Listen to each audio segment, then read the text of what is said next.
I'm sure we all have memories like that, that evoke warm feelings, nostalgia, even things we miss. But then, of course, there are memories we'd love to forget. Events that happen, traumatic events, painful events that we don't want to remember. So I don't know if we can categorize, or you can say, okay, 50% of my memories I like to forget and 50% I like to remember. I don't know if we can quite do that. But overall, would you say that your past and your life is when something you'd like to remember and retain and call upon, retrieve whenever you need it? Or much of it you'd rather just forget? It will tell you a lot about your childhood. It'll tell you a lot about your past. So indeed, some do dance to remember and some dance to forget. Just as some sing to remember and some sing to forget. So it's good to from time to time to assess where you stand in these things. You know, you see things in the world that shake us up. A war going on in Gaza now. Other events, whether it's personal events, global events, collective events. It also tells you a lot about your life. You know, very many of us, when something bad happens or something negative, would you like to see an X-ray of your soul? An X-ray of your emotional infrastructure? Well, just like the body today, with scans, with X-rays, with different types of technologies, we can see the inner workings of what makes us tick. We have a blueprint that will give you a picture of the spectrum of your emotions, and understanding how they work and what you can do to improve them. Check out the description below, the special Omer book, 49 steps, personal refinement, character development, understanding and cultivating the very nature of your emotional being. It, for some reason, begins to remind us and triggers, the word is triggers, all kinds of other negative things that happen and how bad it can get. So there's a certain type of like denial, you can say, when things are going well. It lulls us into a false sense of confidence and security. But then when things are shaken up, when our security blankets are stripped from us and our comfort zones are shaken up, are disrupted, that tends to create a lot of discomfort. Now, all of us are shaken up when our comfort zones are disrupted. That's a given. However, there's a difference. Does it begin to wear you down, where it starts reminding you and telling you of all the bad things that can happen? And that often is an indicator that we've had negative things, and this just reawakens them. The trigger word again, it triggers them. Like PTSD, that we're triggering a past trauma. And for others, yes, we have to deal with the disruption, but it doesn't trigger because we do have in our storage, in our memory banks, many beautiful things. And in general, we're therefore more optimistic. So it has a lot to do with what is in our memory banks. So let's dig a little deeper into this thing called memory and what we remember and what we don't remember. Memory, of course, is a great gift. I think all of us would agree. Even if you have many bad memories and you'd like to get rid of them, it doesn't mean memory is not a gift. It means your experiences are not the gift. But the concept of memory essentially creates framework for your life. There's context. There's a past. You have a past, as well as a future. A past includes the people that you grew up with, family, friends, school. What would we be like without memory? I mean, you have films and books have been written about how memories are erased, and it really creates a person who's essentially lost at sea. So memory is in many ways the bearings, the coordinates, like the anchors that connect us to our past. Think of the roots of a tree. The roots of a tree are what connects the tree to its sustenance. Now, in the best case scenario, those roots, those memories are about loving things. People who've loved us, family members who provided us with love, with validation, with nurturing. But just the fact that somebody may not have gotten that doesn't mean memories per se are a bad thing. We'll, of course, address that. If a person doesn't have so many good memories, what do? Is it better to live a life from day to day and forget your past? I don't think that's the case, and we'll talk about that shortly. So memory per se is a great blessing. And that's why you'll find in the Bible, you'll find this also in the mystical and the psycho-spiritual approach to life, that memory can serve as a tremendous tool in growth. It provides context, as I said. It provides also a backdrop where you fit yourself into that backdrop. And in a good way, and it's been used in therapy and other healing situations, memory can serve as a way of creating a vision, creating a narrative of your life. Because you take the key points of those memories and it becomes the story, who you are. The story of your life is essentially an accumulation of your memories. Now it's interesting, we don't really remember things like a film, like a rolling event. We remember them more sporadically as pieces. Like you think, okay, where was I in first grade? Who was my teacher? What school did I go to? Whom did I know? And that in turn begins to elicit different memories. And we slowly build it up. But to say that you can, for example, right now describe exactly what you were like when you were 4 years old, from the beginning of the year to the end of the year, you're going to need the milestones of that year. Perhaps your birthday party, perhaps a trip you took, key milestones, key events, key benchmarks. That's how it works. So therefore, in a sense, we don't really have a memory of the entire story. We have a memory of key events.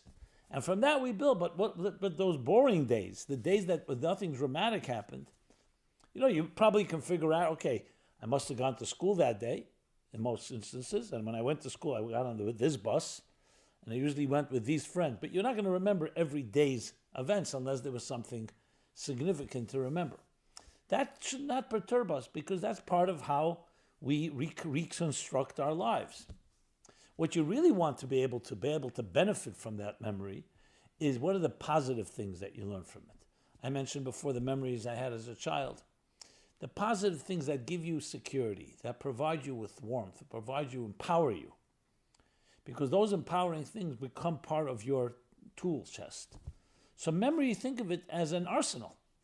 Your memories can become very powerful tools. They help you reconnect to another time and place and draw from there. Draw strength, draw support, draw a beautiful image, a beautiful event. I personally have many, many such memories. And honestly, I can't say I've really fully accessed them. As I'm speaking now, different things pop up. So this is the positive side, the dancing to remember. But what about those negative experiences? What do we do with that? Especially the ones that don't go away. Some people will say, I wish I could have a positive memory that I can draw upon, that I can retrieve. I always have these nightmares that come back, the different nightmares, especially things that have traumatized us, that hurt us, abuse, especially in the area of anything with the sexual arena. That becomes embedded for some reason more than anything else. You just cannot forget it. The truth is, it's not just sexual abuse, physical abuse, verbal abuse, bullying. Anything that's shaken you up, that's touched your core, that in some way shaken your very sense of security and value will remain with you. So what do you do about that? Now, I have to be honest, fully transparent. I don't have many such experiences, which puts me at a disadvantage in a way. I guess it's also a blessing, because I can't always identify, but I do have enough to be able to relate to it, and I've, of course, been exposed and spoken to many. But I will tell you one that comes to mind, and I'll tell you how I dealt with it. When I was a child in summer camp, again, summer, I guess summer has maybe more memories than the rest of the year, for the reason maybe we have more enjoy it, maybe it's more recreational, I'm not sure why. So I remember I was in a bunk in camp up in upstate New York. It was in Swan Lake, I believe Swan Lake in the Catskills. And I remember, I don't know, I must have been a troublemaker a bit, and I remember doing something that, I don't even know what it was. It wasn't that significant. But one of the other counselors, who was like, to me, he looked like an authority, and he seemed very stern and so on. Little did I know when I grew older, there was nothing to be afraid of. But he said to me that because what you did, you're going to have to come to dinner tonight in the dining room, the public dining room, in your pajamas. I'll tell you exactly the age I was. I was 10 years old. It was 1967. So I was actually 10 years old, yeah. 10 years old, 10. And I remember I was terrified. I can't tell you. I started hiding, thinking what's going to happen later in the day. How do I make sure not to meet him before dinner? Can I not come to the dining room altogether? I was terrified. I remember hiding and avoiding him. Wherever I saw him, I right away ran to the back of the dining room, I remember, at the back of the main building. I look back at it, it was nonsense. He probably never remembered, nothing happened. Thank God, dinner was such a relief for me. But till that moment, I cannot tell you. Like in a child's mind, you think the worst. And you don't think that you have any protection. I mean, think about it. Who's going to bring a child in pajamas into a dining room? But that's what he told me. And I believed him. That alone for me was enough. And this was not even actual trauma and actual abuse and actual hurt. It was just some stupid warning he threw out of his mouth, just some nonsensical thing. But that's how children are. When I got older, I actually approached him. And I told him, he didn't remember. Of course he didn't remember. But it's interesting how things get embedded, especially considering, I always use this example, children are like a warm ball of wax, especially our minds. Every impression, for good or for bad, gets engraved in that warm ball of wax. As it hardens into an adult, it remains there. Good memories, and the same thing with negative ones. So in my case, because it did not really affect my life, at least not that I know of, I never had to do something. But the ultimate, could I push that memory out of my mind? I don't have to think about it all the time, but I can't push it away. It's part of who I am. I remember the terror. I don't feel terror right now, and I've never had a trigger that elicited that. But the point being is, the key thing would have to be, with memories like that, is not just about pushing them away or distracting yourself. It's about harnessing them if possible. In this case, what it taught me was to be sensitive with children. I have grandchildren. I have children that I meet all the time. And I think about it. Sometimes you say something, and you think, adult to an adult, but it's not an adult. What you say gets engraved. It taught me a tremendous amount of sensitivity in understanding how children function. And that's the way they should be, because that's when they're being formed and shaped, their formative years. So that's one way to harness it, by learning from it, by understanding, being sensitive when you speak to others. Now, as far as really dealing with things that are impossible to get out of your mind, so the classic responses and approaches is to find a way to dance to forget, meaning to find activities that are beautiful activities that distract you, that you don't have to focus on it. Will you be able to completely extricate yourself, completely amputate that memory from your life? Most likely not. But you can definitely neutralize it, especially when you bring many positive experiences. The worst thing you want, the last thing you want, the worst possible scenario is where you let that memory shape your future. How many people are re-traumatizing themselves and recreating that experience? And you say, well, it doesn't make any sense. Why would you recreate a trauma? There's something about it. Because in some way it's shaped you. Even self-loathing, even a negative feeling about yourself can come from a negative memory like that. That you must nip in the bud. And the way to do that is to separate. Your memories are your memories, they're not you. Even the positive ones help shape you. The negative ones have also helped shape you, but that don't define you. You are who you are right now. So if there's something that in some way is haunting you, so besides whatever you can do to forget, fine, but they're not everything you can always forget, is find positive experiences right now that you can then call back on and draw upon. Call upon that, let's say tomorrow or the next day, and say, you know what, earlier this week something happened. Create beautiful memories. Just like light dispels darkness, good memories, beautiful memories, help dispel bad memories. So in other words, create more of your narrative. If some of your narrative, your past narrative, has some chapters that are somewhat haunting or terrifying or painful, so create new narratives. Create beautiful experiences that you can say, wow, look what I did for someone. Look what they did for me. Gratitude, finding people that you thank. We all have people in our childhood, in our lives that we can thank. That too creates a mental image of something worth remembering. And as we go on, there are many different things that you can do in writing that positive narrative of your life, so that you can build upon new memories. So it's about flushing, you can say, flushing your memories, flushing your mind with new love that counters any of the negative stuff. Now, I know it's not simple, and I'm not giving any quick solution. Some people wish it could be easy, and that some need help and need a lot of help. However, don't allow yourself to become defined, your identity defined by these negative experiences. So memory, my friends, is a tremendous gift. Zocher is an expression, to remember. Right before Purim comes, the holiday of Purim, we remember.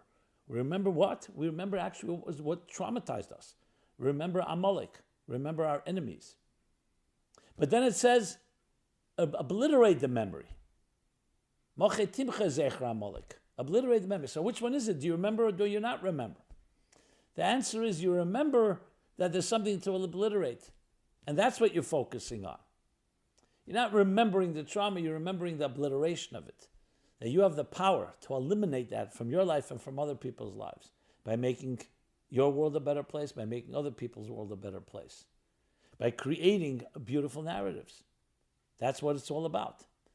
And this is where the mind is so powerful that allows you to create what I like to call a cognitive life raft. You know, with your mind, you can imagine things, even things that are not necessarily real. I'm not talking about now delusion, but you can imagine things that are better than they are right now. You can imagine a better life, a better world. The goal is that when you can imagine it, then you can build it. And that's also part of the mind's power.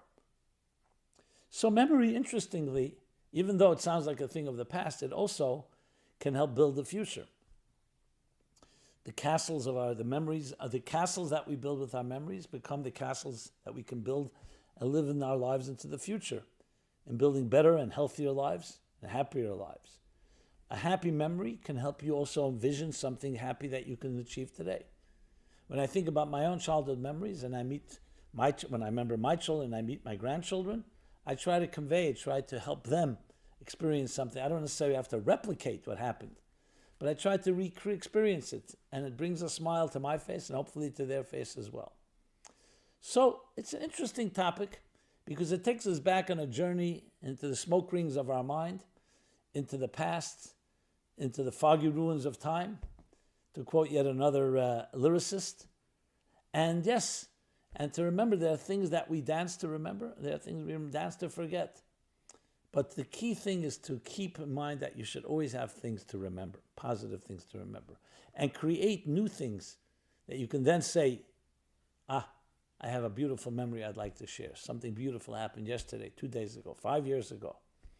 And the more you do that, the more you create the narrative that can bring smiles to your face and to faces of our people around you. Well, I hope I can say as a blessing that we should have many good things to celebrate, many good things to dance for, things to remember, to retrieve, to recreate in our lives. And hopefully we can also minimize some of the more negative stuff. Not everything has to be remembered. Some things hopefully can be forgotten.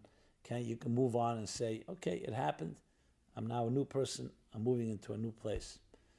And a new place, a new state of mind, new state of heart. So hopefully this is helpful to all of us in the context of our memories. And may you have pleasant memories and pleasant thoughts and pleasant dreams and pleasant future. This has been Simon Jacobson. MeaningfulLife.com is our website. Please check it out. Please subscribe to our offerings, to our growing YouTube channel. Please share. And I'd love to hear your feedback, your thoughts, your comments, your questions. Simon Jacobson again. It's been a real honor and pleasure. Everyone be well and be blessed. Thank you so much.